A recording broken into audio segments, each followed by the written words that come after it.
ghoulies and ghosties, and things that go bump in the night. They have haunted our imaginations since history began. In legends and rituals, in monuments and stories, the dead are always there. But is it really possible for anything to return from the grave? Even today, the question grips us with fascinated fear. Are they real?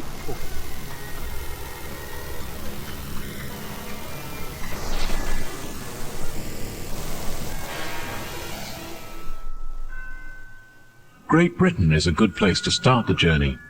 Some claim it's the most haunted country in the world. 2,000 years of history, crammed with warring kings and queens, castles and battlefields. There are over 300 recorded haunted sites, and every kind of ghost. From headless horsemen to graveyard spectres. The UK has it all.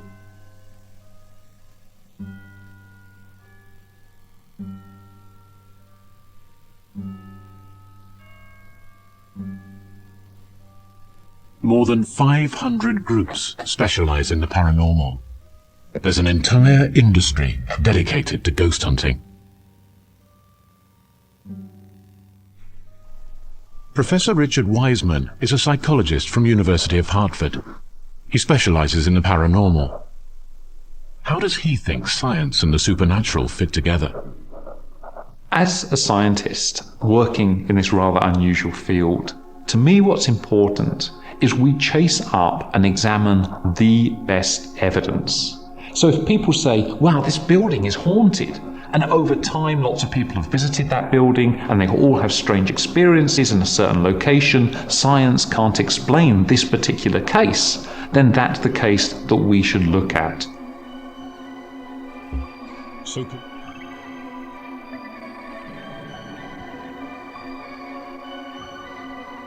Hampton Court Palace on the outskirts of London. Built by a cardinal, stolen by one king, a prison for another. For 500 years it's witnessed some of the most dramatic events in British history. Maybe those events have left their memories in the ancient stones. But that's not the only reason why tourists flock here. Ian Franklin is a guard at the palace. The public are fascinated, and it is true when people come to the palace, the question that a lot of us are asked first is where can we find the haunted parts? Actually, seeing a ghost at Hampton Court is a very rare phenomenon indeed. It's usually the feelings that of panic or fear, or the feeling of being pushed, punched, kicked. They're the things that are much more readily reported here.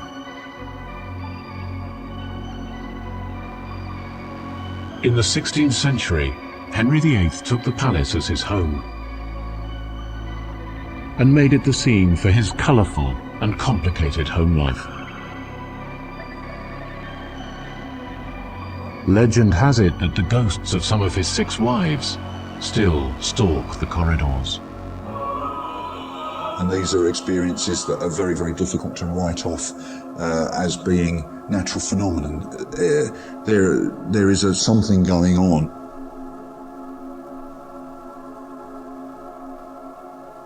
One ghost is particularly famous.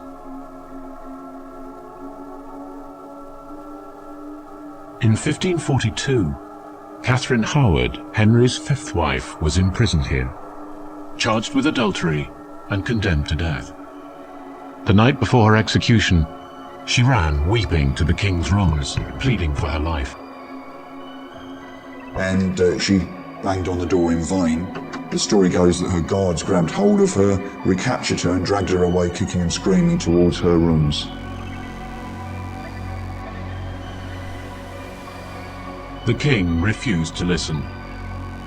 The next day she was beheaded.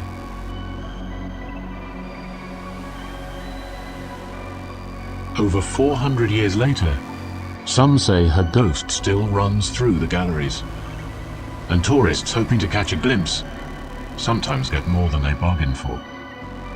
The palace had a little bit of a problem because on recent tours, some visitors had fainted and had some very unusual experiences at some particular locations in the palace, and they wanted to understand what was going on. Now, they weren't saying that ghosts actually exist or that ghosts don't exist. They wanted an open-minded scientific investigation. It was time for Richard Wiseman to step in. Armed with a team of ghost-busting researchers and 500 members of the public, his investigation was the largest paranormal operation ever set up. But ghosts are hard to pin down. The public were asked to walk through the palace and record any strange sensations they experienced. The aim was to try and profile the palace hotspots.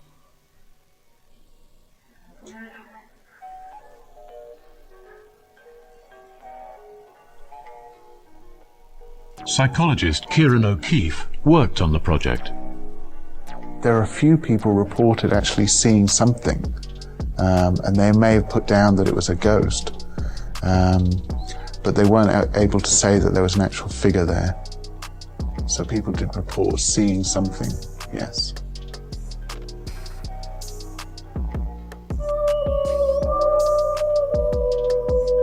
What was it that the amateur Ghostbusters were experiencing? Around about 50% of people reported something unusual. So sometimes they would say, yeah, it's a really strange sense of presence. Or there's just something about the corner over there. I suddenly felt very cold. Or I just walked down this part of the corridor and suddenly had a burning sensation on my arm. Not only that, around about 25% of people actually attributed these experiences to a ghost. So there's something going on. There were a couple of places that I thought there could be ghosts. So I felt the temperature change, so I wrote it down. The highest rating spot was Catherine Howard's gallery. Could it be the young Queen's tormented spirit? 10 Bells is a pub in Whitechapel at the East End of London. Haunting phenomena have been reported there for the past 100 years. During our own investigation at the 10 Bells, we uncovered evidence that the paranormal activity there may very well be related to a notorious murderer who has never been found. The 10 Bells has been a favorite meeting place in London's Whitechapel district since 1754, and for the past 100 years, it has also been a favorite haunt for ghostly apparitions, spotted by owners and customers alike. It was just something I couldn't explain, but it was frightening. Haunting is a form of communication. We first brought our investigation into the pub's dank cellar, where many people have experienced haunting phenomena and apparitions. Sightings asked renowned psychic investigator Marion Dampier-Jeans to record her impressions at the 10 Bells. It was quite, if you like, a bit of a tragic sort of place, but spirits are definitely in here. This is the door where you can hear banging during the night, and you kind of get a funny kind of feeling or presence. And I know that spirits have showed themselves to landlords who's been here. On a number of occasions we heard footsteps. We'd come upstairs here and we'd find nothing. And I just feel totally, completely distant. The whole atmosphere here is very different. It's very disturbing, if you like. About 5 months ago, I was here managing the bar. After about 8 or 9 days here, I went down to the cellar. When I got down to the bottom of the stairs, I went over to the right. Very briefly, I got a glimpse of a woman in sort of old-style clothes. I think she comes to what is known as the old grounds, where she might have been, where she might have existed. It gave me just as much a fright, really frightened, I've got to be honest. I would say she's from about 1856, 18-something, 60, whatever. It's around that era I'm in. She's been spotted downstairs on numerous occasions by previous managers. I still feel that there was a murder committed, but again, I'm not quite sure who did the murder or why the murder was taking shape or place. This place used to be frequently used by the ladies of the night, going back to Jack the Ripper's time. Young lady, 5'2" tall, she said this. It's been proved that Elizabeth Stride did drink here. Marion had provided an important clue to the identity of at least one apparition, the name Liz. And indeed, Elizabeth Stride, a prostitute, was a frequent customer here in the late 1800s. On September the 30th, 1888, Stride, known as Long Liz, was the third victim of Jack the Ripper. Could it be her restless spirit that haunts the 10 Bells today? Our psychic investigator believes so, but we also called in scientific investigator Tony Cornell for his opinion. I mean, people in poltergeist cases and hauntings, they see things and hear things. Now, that's okay for them. It's real to them. But for us, for it to be real to us, we want it on film. We set out to try to film the haunting phenomena, but our camera operator was stymied. As we came into this little room we are in now, the recording fault in the viewfinder was going berserk, is the best way to describe it. And so we've now come in here again to play it back, and we just started up, and yes, it's still showing strangely in the viewfinder. Psychic investigator Nella Jones has worked with Scotland Yard on a number of cases. We asked her to walk through Whitechapel to see if she felt a psychic connection between the hauntings and Jack the Ripper. We also brought in Don Rumbelow, Ripper historian and the owner of one of the alleged murder weapons. I'm pleased to have possession of it, but I don't know about proud. I mean, it's such a macabre weapon. This is definitely the place.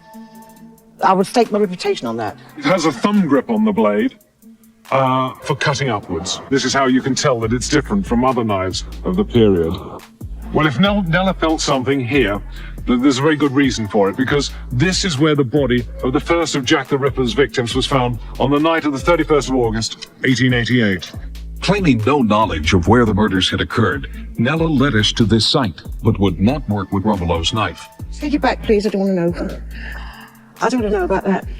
If they could feel what I feel when I touch that, they wouldn't even want to look at it. Documents, letters of the time, contemporary memoirs. This is evidence. Using, with due respect to Nella, using a psychic is not proof. What's new in this case is really what's old. It was author and historian Paul Begg who was finally able to shed some new light on this dark subject. 30th of September 1888 was the night of the double event when Jack the Ripper killed 2 women within an hour. The first of those murders took place along this street. In fact, a street not far from the 10 Bells pub. It's an interesting case because it's the one instance where we probably have a witness to Jack the Ripper in action. A man named Israel Schwartz was walking down the road. In front of him was another man, and ahead of both of them, standing in the entrance to a yard, was a woman. And as the second man approached, he attacked and assaulted the woman and threw her to the ground. Israel Schwartz probably saw Jack the Ripper committing his crime, murdering Elizabeth Stride, who was found dead in the alleyway about 15 minutes later. Because there was a witness, the murder of Elizabeth Stride was key to Scotland Yard's investigation. The most important piece of information that's come to light in the last couple of years is what we call the Swanson marginalia. And these notes were written by a man called Swanson, who had overall responsibility for the investigation of the crimes. And in those penciled notes, he names Jack the Ripper. He says that the Ripper was a man called Kosminski. If the police at the time were right, and if we've understood the information that we've got correctly, Aaron Kosminski was Jack the Ripper. Our ghost investigation at the 10 Bells, near the site of Elizabeth Stride's murder, poses intriguing new questions about the identity of Jack the Ripper. Foremost is the ghost of Long Liz trying to communicate some important clues. Is she trying to add her voice to those who believe Eric Kosminski is the bloody murderer known as Jack the Ripper? And if police believed Kosminski was the Ripper, why wasn't he arrested? Now, because Aaron Kosminski had never been tried, had never been convicted, they were not able to release that information to the public. And that's why this has always remained a mystery. While Eric Kosminski is considered a prime suspect, Scotland Yard still holds files on 2 additional men they believe could be the real Jack the Ripper. But will we ever know for sure? Some psychics answer yes, and suggest we listen more carefully to the ghostly presence in London's East End. Hidden in the countryside of southern England is one of the country's most notorious haunted houses.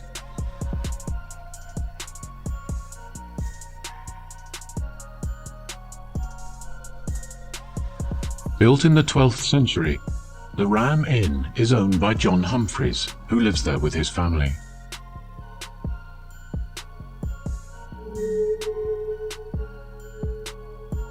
My wife and I were above the graves, which I didn't know it was a grave, and my 3 little children at the other side opposite. I was grabbed by the hands and pulled out the bed. That was the biggest fright I've ever had. I knew nothing about ghosts. I didn't know the place was haunted. Since that day, John has got used to sharing the inn with his unusual guests. No, they don't bother me. I think it makes life a little bit more interesting. If that's the right word.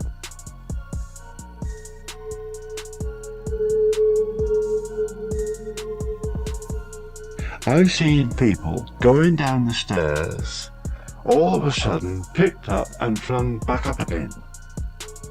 And I've seen the furniture thrown down the stairs. Now, my eldest daughter fled from here, frightened her to death.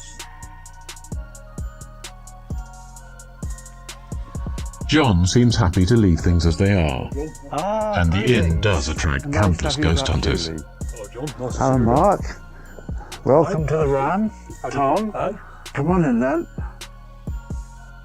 Paranormal investigators Mark and Julie Hunt and colleague Dr. Paul Lee are frequent visitors to the Ram. Armed with motion detector cameras, their aim is to photograph any unusual phenomena. This time, they may be in luck. And while our colleagues were setting up our equipment, Mark and I decided to go around the house and take random photographs. We took a couple of shots at the top of the stairs looking down. Ghost hunters believe these glowing balls of light are the souls of the dead. It wasn't an actual person, it was a mist. And it looked like it was trying to take the shape of something. That apparition was standing a couple of feet in front of me. So I was quite frightened, to be honest. It could have touched me, it could have walked through me, it could have walked past me. Tales of child sacrifice, devil worship and suicides have long been associated with the inn. Are these unquiet spirits trying to return? Mark thinks so. One of the theories is that ghosts need energy to manifest themselves into a full human shape. So when the photograph was taken, it might have actually been in the process of going from an amorphous shape into a full figure, or there may have been a full figure there and it's going back to an amorphous shape. It's a theory that's hard to prove, and the three want an answer.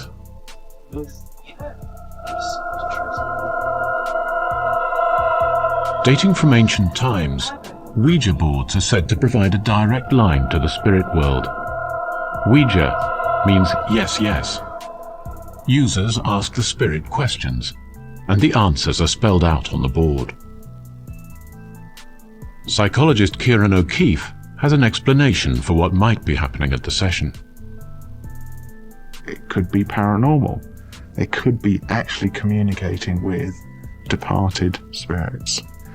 The third thing that can happen is something that Michael Faraday looked at in 1853, and that's to do with micromuscular movement. So subconsciously making your muscles move on your hands, which results in movement. He looked at it in relation to table turning, but the same sort of phenomena, physical phenomena, may be going on with Ouija boards. Ouija boards are a favourite tool for ghost hunters, and even for the general public. In 1960s America, they outsold the board game Monopoly.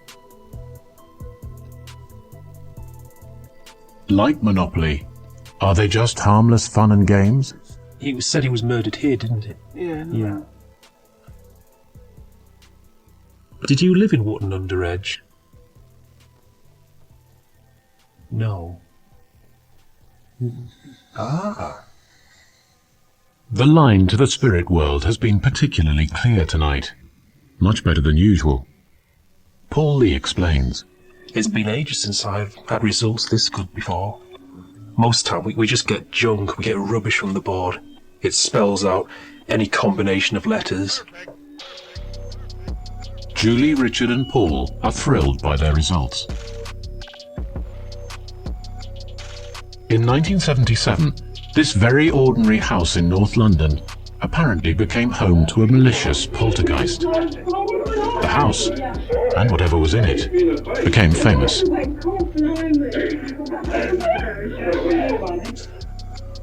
An investigator from the highly respected Centre for Psychical Research was called in. Marco Gross. So I went along, and when I got there, this house, I realised there was something real going on. Living in the house were the Harper family, a divorced mother and her 4 children.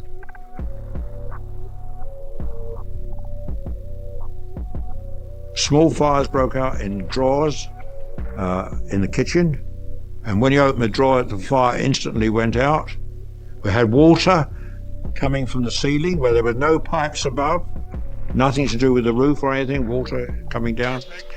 Overnight, things arranged in straight lines, pots of flowers arranged in straight lines on the kitchen floor, furniture overturning, big furniture. Poltergeist means rattling ghost. It describes a spirit who wants to communicate with the living by making noises or moving things around. Was a poltergeist tormenting this family? At the centre of the storm was Janet, the second daughter. Janet is a bright girl, very energetic child. Unfortunately, during the time, sometimes she used to go into very violent trances, where she was so strong that at one time we had a social worker who was coming in to help us. She was an ex-policewoman. And at one time, Janet, little girl of 11 years old, she picked up this woman and threw her off the bed. After 2 years, the disturbances suddenly stopped. Apart from photographs and eyewitness accounts, there was little hard evidence. Marco Gross is convinced that the Enfield poltergeist was real. We're brought up from small children to believe that this universe, this life, this everything is as we see it. It's not. It's not nothing like it. It's a tiny, tiny part of it. But there is a case where some of that vital evidence does exist. In 1967, the German town of Rosenheim was about to be shaken up by a very strange phenomenon. The officers of the Adams law firm began to suffer from major power surges, often to levels that appeared uncontrollable. Light bulbs burst, pictures moved, machines were disturbed.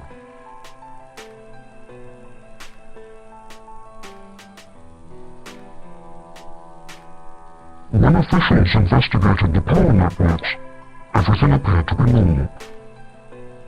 Erich Schalter was part of a puzzled team. After the missing deaths after we did our measurements, we started to doubt that they were right, because there were still enormous surges on the network. As a precaution, a new network was installed. Still nothing changed. Physicist Friedrich Cargill remembers. There was no overload on the network, but the power station's monitors recorded massive fluctuations. So massive that at one point the inkhead on the monitors actually ripped the paper while it was printing. These were powers that you can't imagine, and we couldn't explain them.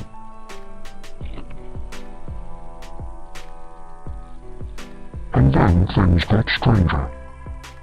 Telephone records showed hundreds of calls to the speaking clock, which no one admitted making. Was it a prank, or something darker? Anna-Marie Schaubel was a typist with the firm. At the time, like everyone else, she had no idea of what was going on. I didn't really think anything of it back then. I expected it to be a fault on the line, just like everybody else thought in the office. They blame the telecom people. Technicians checked the telephone installations. Again, no faults were found. Walter Odin was a young man at the time. There were also lines in the hallway that started shaking when people walked through. Then I realized that every time I walked through, someone said, "I think this happened to him." And if I turned around, the light was swinging. What powers were at work here? The curious event soon grabbed media interest, and a film of the strange case was made. It became clear the inexplicable things only happened when Anna-Marie Scharber was present. She was a young mother at the time. Eventually the police were called in and questioned her. "Well, then how do you do it?" he said. "Just tell me how you do it." And he sat there for an hour in front of me. "I don't know," I said. "I don't know." Whenever something happened while I was there, that she would become really stiff, couldn't move. And then later on, seemed convinced if something happened, foam would start seeping from her mouth. Poor Anna-Marie really caused all this uproar on her own. For the media, she was an easy target. They called her a witch. The investigators used all the modern methods available. Filming the office, Anna-Marie, and the destruction that seemed to surround her. They even managed to catch this picture, apparently moving on its own. They believed they had found proof that it was a poltergeist tormenting the office.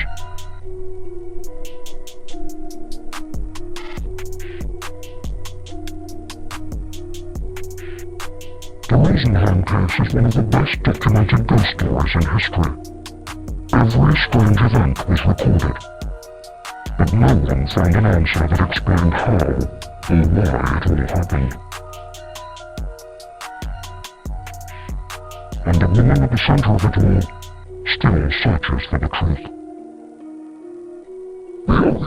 There was something there. That kind of thing doesn't just happen. Why should I suddenly have such powers? It's impossible. Impossible. A totally normal person with a totally normal brain that can think normally. There must be something more to it. Edinburgh, Scotland. The 18th century vaults below the South Bridge once housed the poor people of the city. But they had to share the damp arches with some gruesome neighbours. As a tour guide, Adam Wollaston is familiar with its history. One of the most famous groups of criminals that were ever associated with these vaults were the body snatchers. You would have to take your body once you'd got it out of the grave and hide it as quickly as possible before anyone saw you. The best place they found to hide these bodies was right here in the Southbridge vaults. And that's one of the reasons why we have so many ghost stories about this place.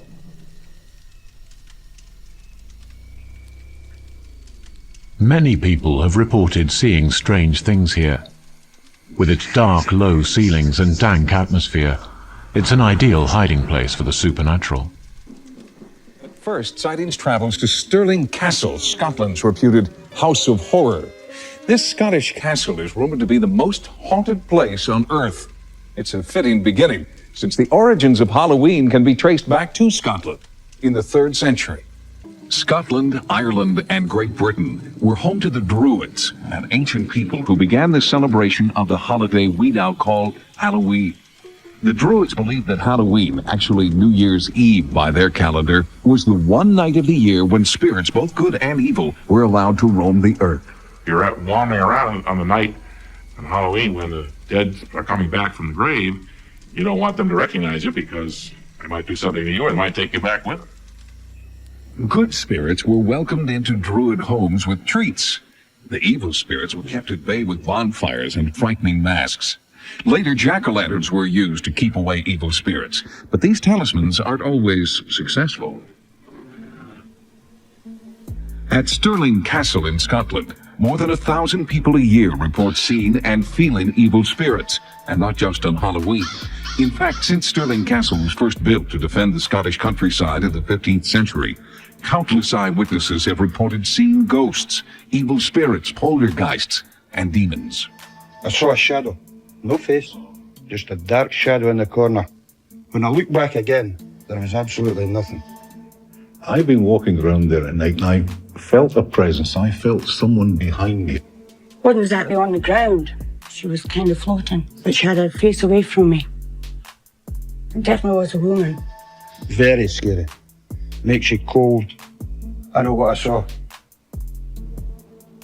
The best known ghost in Stirling Castle is the Green Lady, and she is said to be the spirit of a servant maid who saved Mary Queen of Scots from death in 1661 when the bed curtains caught fire from a naked flame, a candle held beside the bed. Her spirit is said still to haunt Stirling Castle today. What we saw just at the corner of the graveyard, up at the foot of the castle wall, was a lady dressed in green. It seemed to be glowing. 7 or 8 of us ran up to see what was going on. I mean, covering 25 yards. There was nobody in either direction. I can't think of any other castle who actually has a photograph of one of the ghosts. And we have a photograph of a Highlander here, marching out of the castle. And you can see straight through him as he comes underneath the archway. We sent the photograph away, and it was tested, and it wasn't a double negative. It hadn't been superimposed on top of it or anything. So that's why we believe it was actually a picture of the ghost. Trying to make contact with ghosts at a site such as Stirling Castle can be approached in several different ways by both scientists and spiritualists. We brought 2 separate investigative teams to Stirling, each operating independently but both with the same end in mind: tangible evidence of at least some of the 100 ghosts rumored to live here. Internationally respected psychical researcher Tony Cornell came to Stirling from Cambridge, searching for scientific evidence. One thing about the whole psychic field is it's full of contradictions. You can go to one place and say, this is absolute rubbish. This is imagination. This is nonsense. You go to another one and you get a pearl of information. So I can't ignore this. So I should think, really, I'd say there are such things as ghosts. I've never seen one. I'd very much like to see one. Perhaps I might see one tonight. You never know. Tony Cornell asked London's premier spiritualist medium, Glyn Edwards, to help him choose a good location for an overnight surveillance. There's something here. There's definitely something here. Here? What about everything? Not so much here. Not so much here. When we go out on an investigation, the kind of equipment we're taking is purely simply to confirm the physical presence of it. Is it in the mind of the person, or is it a real physical object? So what we do is we take equipment that will record any changes in the physical environment. Sound, sight, heat, geomagnetic changes, any form of electrical change, because we don't know what makes these things occur. So we want to know, if we leave this stuff behind, do ghosts then appear, or do they only appear because there's a human being there? Well, this is the kind of thing we want to confirm with the instrumentation.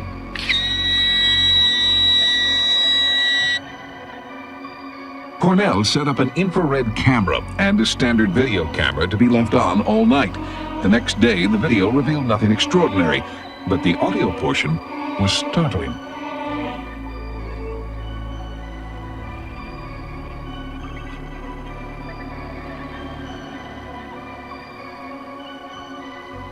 No one was in the castle. The lone night watchman was far from the recording site. The nearest road was more than a mile away. Listen again for what sounds like moaning and screaming among the electronic static.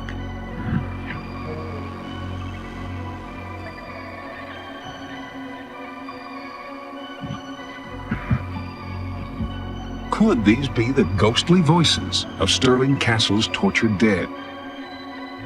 2 days after the haunting sounds were recorded, Sightings brought in a second team, comprised of psychics and headed by paranormal researcher Malcolm Robinson. They hoped to find additional evidence of ghost activity.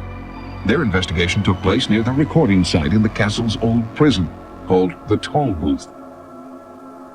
We go along and investigate these cases, speak with people involved to ascertain if indeed there are something of a psychic nature happening. This group of psychic investigators uses a controversial and often dangerous technique called spirit rescue. In a rescue, the psychics attempt to become temporarily possessed by any spirits that may be present. They believe the tortured spirits inside them can then be released into another dimension. On this night, world-renowned psychic Rosemary Todlin claimed one ancient tortured spirit had entered her body. They were attacking me. They were bringing me back. They were attacking me. They were bringing me back.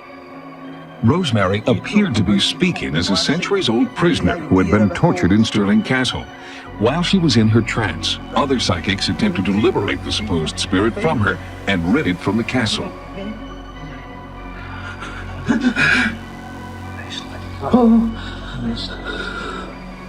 You might never get another chance. This is your chance. This is your chance. This is your chance to be free once and for all. Spit it out if you have to. This is for you to take that step through the door. A bigger door beyond even that. A much greater door, filled with light. That I actually felt escape. I felt it physically and I felt it emotionally. And the pressure began to just evaporate from me. Do you feel that the spirit has been released then from this room? He's no longer here as far as I'm concerned. Are you quite sure of this? Yes. Yeah. You wanted out, and you got an out. You got that door that you wanted. Yeah. There's no need to come back here. We know there were torture chambers in the Toll Booth.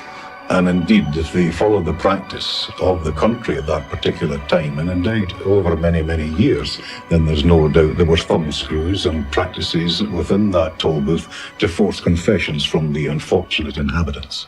I think what we've had here is a little bit dubious.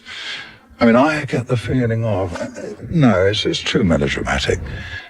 Sincere, yes, but I don't think it was correct. But that's not saying that there aren't things in Stirling Castle. Of course there are, because many sane and sensible people have walked around and seen these things. There may be conflicting views on the merits of spirit rescue, but Malcolm Robinson and his team of psychics believe that there is now one less ghost in Stirling Castle, that they have relieved the suffering of one tortured spirit in Scotland's House of Horrors.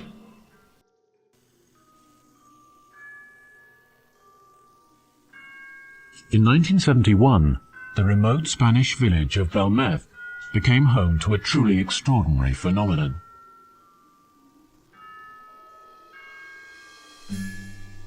It's a mystery that followed Maria Gomez for over 3 decades.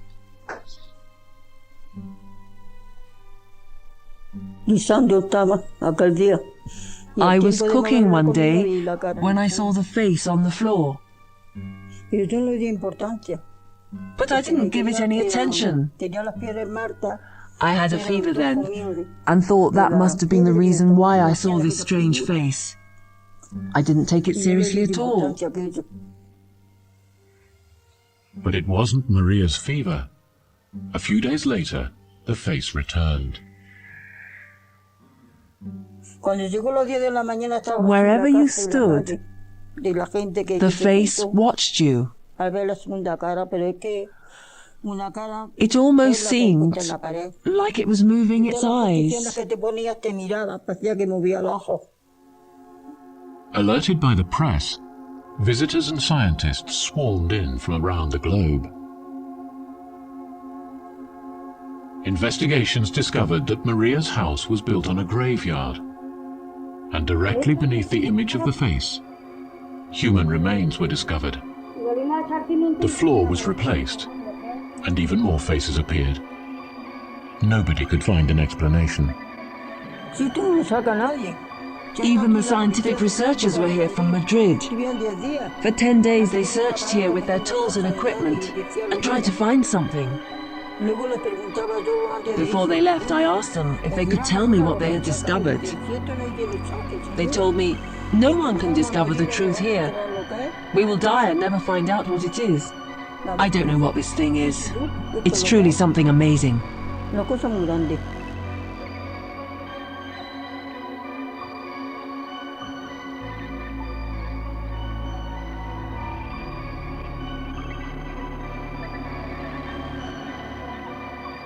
The faces were varied, some faint, some clear.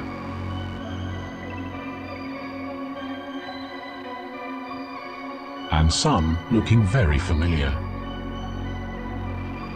What or who was producing them? Neighbors mentioned a young man living in the village who was a skilled artist, but no connection was ever discovered.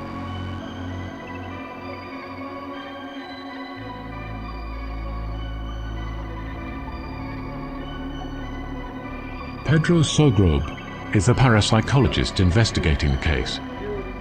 At the time of his research, he was convinced of the link between the woman and the phenomena.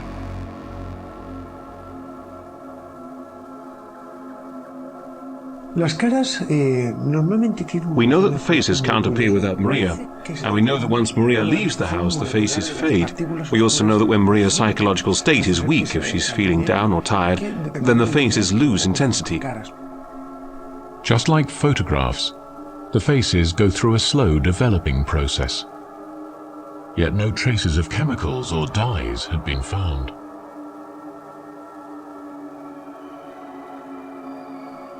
Only God knows why the faces appeared to me. Because how many other houses have the same concrete as mine, yet this hasn't happened anywhere else? Only here, in this house.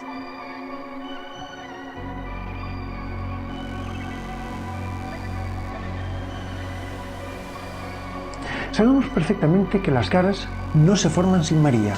The faces usually go through a weird transformation process, like a molecular formation of the dark particles in the concrete. First they form lines, and then reshape into faces. Maria Gomez died in February 2004, aged 85. Her belief in her faces never wavered. Just before her death, she said, I would like them to come with me. After all, they have given me so much company throughout my life. So I would like them to keep me company in the next world. So people can see that it wasn't fraud, that what happened here is real. With her death, the faces were expected to disappear. They did something far stranger. They resurfaced in a nearby house where Maria was born. A final twist to her own ghost story. Thanks for watching. Be sure to like, subscribe, comment, and share to keep fascinating content coming here at Nightmare Nexus.